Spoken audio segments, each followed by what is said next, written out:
Alam nyo ba, yung River Drive na to, dito to sa may Las Piñas. Yung way na to, papunta dun sa may Casimiro. Yung way na to, papunta naman dun sa C5.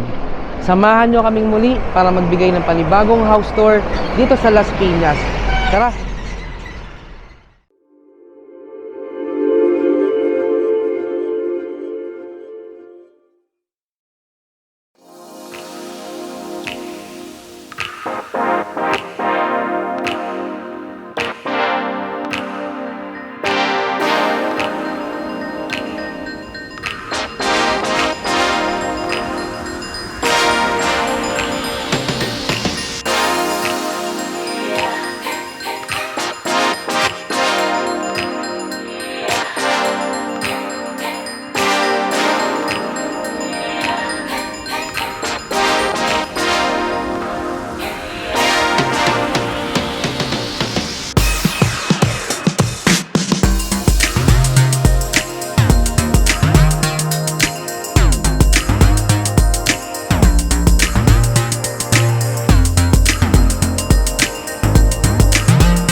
Yung 3-story townhouse na to, dito sa may Benedetto Residences, dito sa loob ng Las Piñas, Muntinlupa.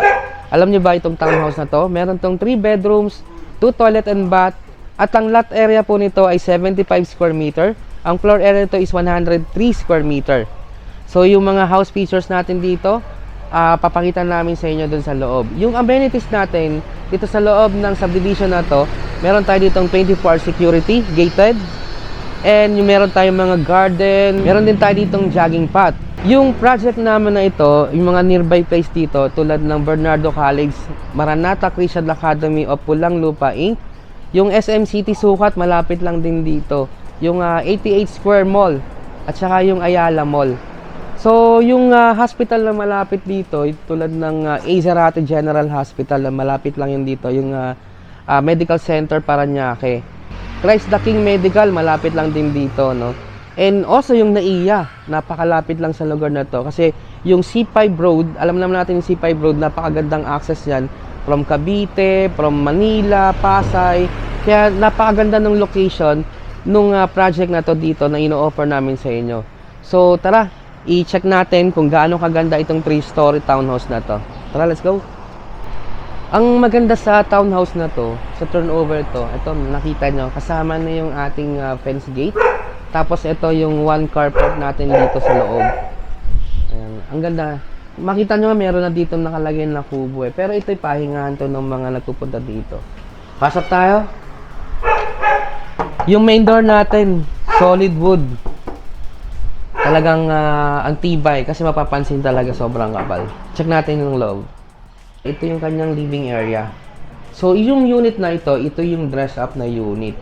Dun sa turnover namin, fitted naman yung ating turnover. Pero dito kasi papakita namin kung paano yung magiging, pag na-dress up siya, kung gaano siya kaganda. Tulad nito, ito yung living area na naglagay tayo dito ng divider. Dito sa likod, dito yung kanyang electrical panel box. At alam niyo ba, yung turnover ng unit nito, meron itong CCTV. Ayan na naka-install. Lahat ng turnover namin ng unit dito naka-CCTV na. So, ito nakita nyo sa ating monitor. Diba? Meron tayong 3 na cam. Actually, 4 na cam yan.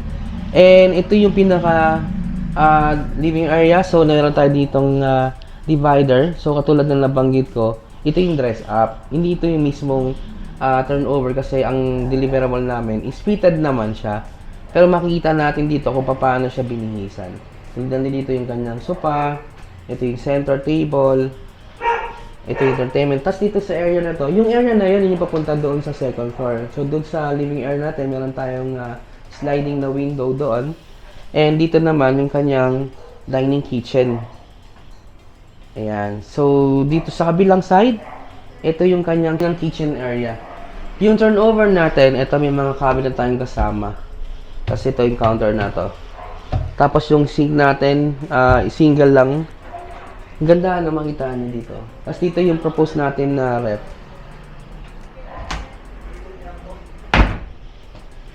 At dito, sa turnover natin ito, kasama na yung mga cabinet natin. And dito sa area na to, nandito yung kanyang powder room. Check natin yung powder room. Ito yung ating powder room. Branded yung ating mga ginamit na fixtures dito. Like ito, Cool. And this one is HCG. Powder room, ganda. Meron tayo dito na exhaust na dito sa powder room niya. Yung combination ng tiles din, ang ganda ng setup. Tapos yung door natin is wood po siya. Okay.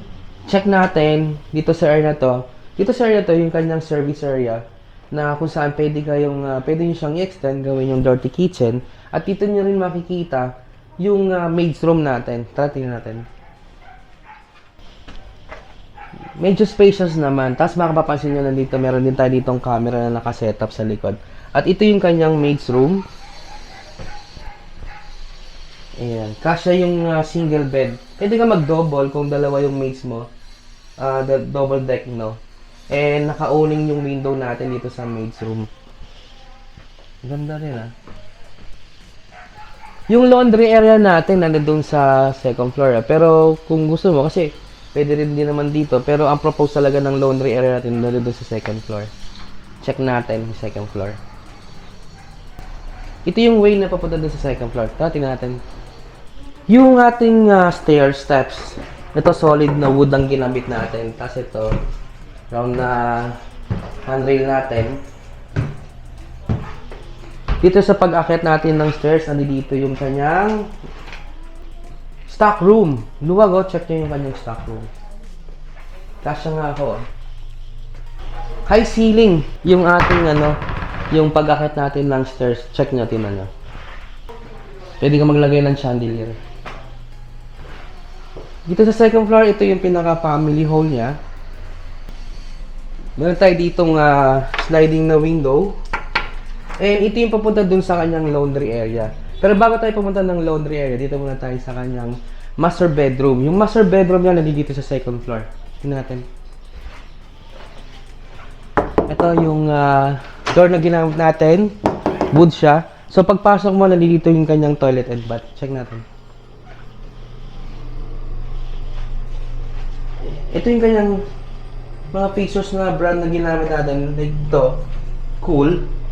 Yung bowl niya is Cool. Tapos ito yung partition kasi hindi naman kasama sa turnover natin. At least makikita nyo dito paano siya i-redesign yung ating turnover na unit. Ganda. Yung flooring natin na ginamit, ito yung parang vinyl type, no? Pero yung color niya is wooden color, brown. Ito yung kanyang master bedroom. Nice. Ito meron siyang dito, closet. Ito, nakalimutan ko lang kung anong tawag sa ganito. Meron talagang ganitong design yung malapit sa bintana nila. Tapos meron tayo ditong sliding na window. Ito mga panel na to na glass panel na siya. Ayan. Ganda ng kama. Solid yung ginamit na na bed. Tapos dito nag-design siya ng wallpaper.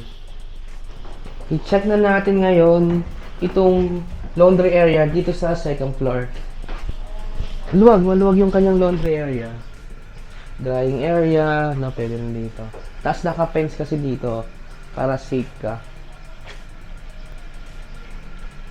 Okay, doon naman tayo ngayon sa third floor. Check natin kasi doon sa third floor na doon yung dalawang room pa niya. Okay, tara. Pag-akyat mo ng papuntang third floor, meron pa tayo ditong sliding na window. Tapos, high ceiling pa rin. Katulad nung from ground floor to second floor. And yung steps natin sa ating stairs, solid na wood pa din. Yung flooring natin ng second floor, laminated to na, vinyl type, no? Pero yung color na is wooden color. Dito sa second floor niya, meron tayo dito dalawang room. Meron tayong isang common na toilet and bath. Unahin ko muna itong isang room na to dito. Tara, pag-akyat mo na dito sa kanang side ko. Ganda, nag-design siya ng wallpaper. Kids na kids talaga. Single bed ka siya. Meron tayo ditong owning na window na dalawang panel. Yung color, yung combination, pang boy ito no? Yung boy. Ito yung kanyang common na toilet and bath. Sharing sila ng dalawang room. Same din ng brand, HCG and Cool. Ito kasi naka-partition na eh. Pero yung tiles, ganyan talaga yung turnover natin. And yung ating last room, ito pang babe, pang girl. Yung ating room pang girl, kasi pink yung color. Light, tapos ito, wallpaper. Naglagay siya ng wallpaper. Dito sa ating last room, meron ditong sliding, tapos meron siyang panel. Dalawa yung window niya. Meron pa siya dito sa side na to. Kasi ito yung fixed na glass panel. Meron siyang kasama na ring closet. Nice. Ito sa naka-paper wall. Ang ganda, no? Ang ganda ng room. So, meron tayong dalawang room dito sa ating second floor. Yung master natin na doon sa second floor. So, yung ating 3 bedroom to eh, no? 3 bedroom. So, meron tayo doon sa ground floor powder room. Recap lang tayo. Doon sa second floor natin, doon yung master bedroom natin na meron din na toilet and bath. Tapos doon yung ating family hall, doon din yung ating laundry area. So dito sa third floor, meron tayo dito dalawang room. And then meron tayong common na toilet and bath. Yun. Kung nagustuhan nyo yung house na to, pwede nyo kaming makontak dyan sa aming number dyan sa baba. Iyon. At para doon sa mga interesado, pakapagbigay kami ng full details para sa inyo. And sa mga gusto magpa-schedule ng tripping, so yung number namin dyan, tawagan nyo lang po kami. Ayun po pala, no? Kung ikaw pala bago po pala sa aming channel, huwag nyo pong kalimutan na mag-like, mag-subscribe. Pa-share na rin po ng aming mga video. So katulad po ng mga hinahusor namin, baka isa sa mga kamag-anak nyo, kaibigan nyo, naghahanap ng property investment dito sa Las Piñas, dito sa may River Drive. And don't forget po, pahit ang notification bell para lagi kayong updated sa bago namin mga video. By the way, my name is James De La Rosa from H&H Real Estate Marketing. Sabing, thank you so much and God bless us. And thank you for watching. Bye!